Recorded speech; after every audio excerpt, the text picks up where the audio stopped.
Almost all 12 నెలలు 365 రోజుల పరిపాలన పూర్తి చేసుకుంటున్నటువంటి కూటమి ప్రభుత్వం ఎలా పనిచేసింది, ఏ హామీలు నిలబెట్టింది, ప్రతిపక్షంగా వైఎస్ఆర్సీపీ ఎలాంటి పాత్ర పోషించింది, ప్రతిపక్షంలో ఉన్నటువంటి ప్రతిపక్ష పార్టీలుగా ప్రజల తరపున మాట్లాడేటువంటి మాలాంటి వాళ్ళం ఏ స్థాయిలో ప్రజల తరపున మాట్లాడేటువంటి ప్రయత్నం చేశామనే దాని మీద ఒక స్పష్టమైనటువంటి ప్రజలకి ఒక సందేశం పంపించాల్సినటువంటి బాధ్యత ఒక రాజకీయ పార్టీగా మా మీద ఉంది. కాబట్టి జై భీమరావు భారత్ పార్టీ తరపు నుంచి రాష్ట్ర ప్రజలందరికీ కూడా కొన్ని విన్నపాలు చేయాల్సిన సందర్భం. అట్ ది సేమ్ టైం కొన్ని విధానాల పట్ల ప్రజలను చైతన్యపరచాల్సినటువంటి బాధ్యత కూడా మా మీద ఉంది అని చెప్పి నేనైతే చాలా స్పష్టంగా తెలియజేస్తున్నా. అయితే జరుగుతున్నటువంటి పరిణామాలు, కూటమి ప్రభుత్వం చేస్తున్నటువంటి పరిపాలన క్లుప్తంగా వివరించబోయే ముందుగా నేను మీ అందరితో కొన్ని వీడియోల్లో గత ప్రభుత్వం చేసినటువంటి పనులు, ఏ విధంగా గత ప్రభుత్వం మనకి ఏ విధంగా గత ప్రభుత్వంలో ఇచ్చినటువంటి హామీలు నెరవేర్తించారు, ఏ విధంగా ఈ హామీల విషయంలో ప్రభుత్వాలు సూటిగా స్పష్టంగా ప్రజలను మోసం చేస్తున్నాయో ఒక్కసారి మీ అందరికీ వివరించిన తర్వాత ఖచ్చితంగా దీని మీద ముందుకెళ్దాం. గత ప్రభుత్వంలో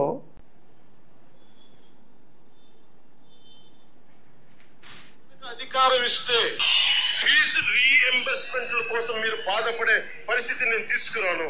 చిన్న ఒక్క నెల మన ప్రభుత్వం వస్తుంది, పాత ఫీ రీఎంబర్స్మెంట్ అమలు మేము చేస్తాం. విద్యార్థులకు ఎలాంటి ఇబ్బంది ఉండదు. మీరు హాయిగా చదువుకోవచ్చు. హాల్ టికెట్ కోసం అడగదు, డబ్బులు కట్టాల్సిన అవసరం ఉండదు. మార్క్ లిస్ట్ కోసం కూడా డబ్బులు కట్టాల్సిన అవసరం మీకు ఉండదు. విద్యార్థుల్ని ఇబ్బంది పెట్టాలని ఆలోచించిన ఏకైక ముఖ్యమంత్రి జగన్మోహన్ రెడ్డి గారు. నెంబర్ 1 ఇంకా ఉన్నాయి. అంటే కొన్ని విషయాలు ఖచ్చితంగా రాష్ట్ర ప్రజలకి వీడియోల ద్వారానే చూపించాలి. నేను ఈ వీడియోను కూడా చూపించిన తర్వాత రాష్ట్ర ప్రజలకి ప్రభుత్వం ఏ విధంగా మోసం చేస్తుంది, నాయకులు ఏ విధంగా మోసం చేస్తున్నారనే దాని మీద ఒక స్పష్టం. మన గవర్నమెంట్ ఫామ్ గానీ ఫస్ట్ కేసు గానీ 30,000 మంది అమ్మాయిలు మిస్సింగ్ అయిపోయారు ఆంధ్రప్రదేశ్ లో.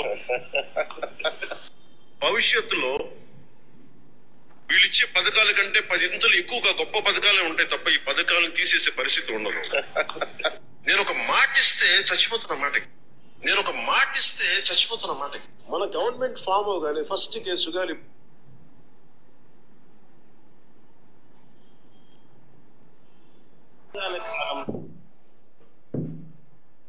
గౌరవ ముఖ్యమంత్రి, గౌరవ ఉప ముఖ్యమంత్రి, గౌరవ ముఖ్యమంత్రి కావాలి అనుకొని తహతహలాడేటువంటి ఒక మంత్రి అంటే ముఖ్యమంత్రి తనయుడు, వీళ్ళ ముగ్గురు పోటీలు పడి ఇచ్చినటువంటి హామీలు, చెప్పినటువంటి అబద్ధపు మాటలు రాష్ట్ర ప్రజలందరికీ ఇంకా చెవులో గుయ్యమని వినపడతానే ఉన్నాయి. సూపర్ 6 అనేటువంటి ఒక అమలుకు అర్హత లేని, అవకాశం లేని సూపర్ 6 హామీలని రాష్ట్ర ప్రజల పాలిట ఒక వరంలాగా ప్రకటిస్తూ ఈ సూపర్ 6లో హామీల వర్షం గుప్పిస్తూ రాష్ట్ర ప్రజలని ఈ ముగ్గురు కూడా ఏ విధంగా వంచారు అనే దాని మీద రాష్ట్ర ప్రజలు ఒక్కసారి ఆలోచించమని కోరుతున్నా. నేను మీ ద్వారా రాష్ట్ర ప్రజల ద్వారా ఈ ముఖ్యమంత్రిని, ఉప ముఖ్యమంత్రిని, ఈ ఎవరైతే హామీలు ఇచ్చారో ఆ మంత్రులను నేను చాలా స్పష్టంగా అడుగుతున్నా. మీరు ఇచ్చినటువంటి సూపర్ 6 హామీలు ఎంతవరకు ఈ రాష్ట్రంలో ఇప్పటి వరకు అమలు జరిగినాయి? సూపర్ 6 మీద ఎందుకు మీరు ఒక స్పష్టమైనటువంటి విధానాన్ని ప్రకటించలేకపోతున్నారు? సూపర్ 6 మీద మీరు ఇచ్చినటువంటి హామీలు ఈ రాష్ట్ర ప్రజలకి ఎందుకు మీరు ఆ సూపర్ 6 హామీల విషయంలో ఎందుకు మీరు స్పష్టంగా సూటిగా రాష్ట్ర ప్రజలకి ఒక హామీ ఇవ్వలేకపోతున్నారు? దీని మీద ఖచ్చితంగా మీరు వివరణ ఇవ్వాల్సినటువంటి బాధ్యత ఉంది. అండ్ ఈ ఈ ఈ సూపర్ 6 అమలు విషయంలో, తల్లికి వందనానికి సంబంధించినటువంటి అమలు విషయంలో అచ్చెన్నాయుడు చెప్పినటువంటి తెలుగుదేశం పార్టీ యొక్క అత్యున్నతమైనటువంటి రాజకీయ వ్యవస్థ పాలిట్ బ్యూరో. 2024 జూన్ 11వ తారీఖున అధికారంలోకి వచ్చినటువంటి కూటమి ప్రభుత్వం అప్పటికి స్కూళ్ళు తెరవని ప్రభుత్వం, అప్పటికి స్కూళ్ళు తెరవకుండా ఉన్నటువంటి 2024 అకాడమిక్ ఇయర్లో 2024 సంవత్సరానికి సంబంధించినటువంటి తల్లికి వందనం ప్రతి బిడ్డకి 15,000 రూపాయలు ఇవ్వాల్సినటువంటి సందర్భంలో గత సంవత్సరం 80 లక్షల మంది పిల్లలకి పైగా ఉన్నటువంటి ఈ పిల్లల్ని ఎందుకు మీరు 2024 సంవత్సరంలో అకాడమిక్ ఇయర్లో ఇవ్వలేకపోయారు? దీనికి ఖచ్చితంగా స్పష్టంగా ప్రజలకి మీరు సమాధానం చెప్పి తీరాలి కదా. రేపటి నుంచి స్కూల్స్ ఓపెన్ 11వ తారీఖు నుంచి ఈ రోజు వరకు తల్లికి వందనానికి సంబంధించినటువంటి డబ్బులు ఒక్క రూపాయి కూడా అకౌంట్లో పడల. అంటే గత సంవత్సరంలో నష్టపోయినటువంటి 80 లక్షల మంది పిల్లలు ఈ సంవత్సరంలో నష్టపోయేటువంటి 86 లక్షల మంది పిల్లలు. ఎందుకంటే ప్రతి సంవత్సరం కూడా కొత్తగా స్కూళ్ళలోకి చేరే వాళ్ళ సంఖ్య 6 లక్షల మందికి పైగా ఉంటుంది. ఇలాగా 86 లక్షల మందికి అంటే రమారమి 1,66 లక్షల మంది పిల్లల భవిష్యత్తుని పిల్లల తల్లిల్లో అకౌంట్లో పడాల్సినటువంటి డబ్బుల్ని మీరు మోసం చేసినట్టు కదా. దీన్ని చీటింగ్ ప్రభుత్వం అనలేమా? మీరు చేటర్స్ అని చెప్పలేమా? మీరు ప్రజలకు ఇచ్చినటువంటి హామీలని మీరు తొంగలో తొక్కేసేసి ఈరోజు దుర్మార్గకరమైనటువంటి పరిపాలనలో ఒక హాస్యాస్పదమైనటువంటి నవ్వులు నవ్వుకుంటూ మీరు పరిపాలన చేస్తున్నారు అంటే అసలు మీరు రాజకీయ నాయకులుగా ప్రజలకు ఇచ్చినటువంటి హామీలను నిలబెట్టుకోలేనప్పుడు మిమ్మల్ని ఏ పేరుతో పిలవాలి? చాలా సీరియస్గా, చాలా స్పష్టంగా, చాలా సూటిగా జై భీమ్ భారత్ పార్టీ ప్రశ్నిస్తుంది. కూటమి ప్రభుత్వం ఖచ్చితంగా ప్రజలకు ఇచ్చినటువంటి హామీలను అమలు చేసి తీరాలి. అండ్ యువతకి 20 లక్షల ఉద్యోగాలు, నెలకి 3,000 రూపాయల నిరుద్యోగ వృత్తి. నేను ఈ విషయంలో కూడా ఇప్పుడున్నటువంటి మంత్రి ఎవరైతే ఉన్నారో నారా లోకేష్ యొక్క వీడియో ఒకసారి చూపించిన తర్వాత నేను మళ్ళీ దాని మీదకి వస్తాను. చేశారు కదా, అందులో మీ ఫేవరెట్ పథకం ఏది? ప్రతి ఇయర్ 3 సిలిండర్లు ఇస్తారని చెప్పారు కదా. వైసీపీ కార్యకర్తలు వారి ప్రచారంలో వారు చిన్న సిలిండర్లు ఇస్తారని చెప్తున్నారు, ఇది నిజమేనా? అబద్ధాలు చెప్తున్న దాంట్లో వైసీపీ దిట్టమ్మా. నువ్వు నిజంగా అంత బాగా చెప్పలేదు. నాకు ప్రధానంగా నచ్చిన హామీ, మొదటి హామీ 5 సంవత్సరాల్లో 20 లక్షల ఉద్యోగాలు కల్పిస్తాను. 20 లక్షల ఉద్యోగాలు కల్పించగలిగితే ఆంధ్ర రాష్ట్ర ఎకానమీ 2 times గ్రో అవుతుంది. అభివృద్ధి నుంచి వచ్చే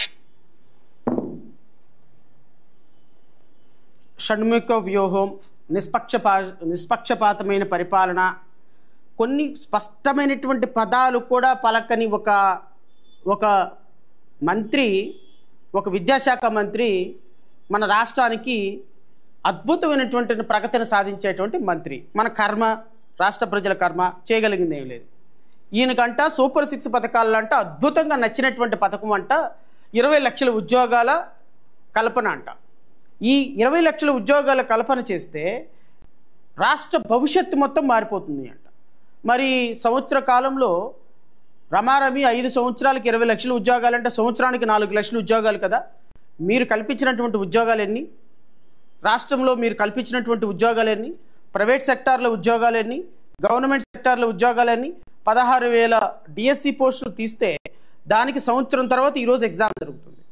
అదేమని అడిగితే దీనికి సంబంధించి కసరత్తు మొదలుపెట్టినాం, మొదటి సంతకం డిఎస్సి మీద పెడతామని కొన్ని వేల మంది గిరిజన ప్రాంత ప్రజల్లో ఉన్నటువంటి ఉద్యోగాలను తీసుకొచ్చి జనరల్ డిఎస్సిలో కలిపి మీరు వ్యవస్థల మొత్తాన్ని మేనేజ్ చేసి కోర్టుకు వెళ్తున్న వాళ్ళని భయపెట్టేసి కోర్టుల్లో కేసులు నెంబర్ కానివ్వకుండా రాష్ట్రంలో ఏ విధమైనటువంటి పరిపాలన కొనసాగుతుంది, రాక్షసి పరిపాలన కొనసాగుతున్నట్టుగా విద్యార్థుల మీద లాఠీలు విరక్కొట్టి డిఎస్సిని టెట్ పెట్టండి అని చెప్పినటువంటి విద్యార్థుల మీద కేసులు పెడతామని బెదిరించి వాళ్ళందరినీ బెదిరించి ఈరోజు ఎగ్జాము సంవత్సరం తర్వాత మూలిగి సంవత్సరం తర్వాత ఉద్యోగాలకి నోటిఫికేషన్ ఇచ్చి సంవత్సరం తర్వాత ఈరోజు ఎగ్జామ్ పెడుతున్నారు. ఈ నోటిఫికేషన్ ఎప్పుడు పూర్తవుతుందో తెలియదు.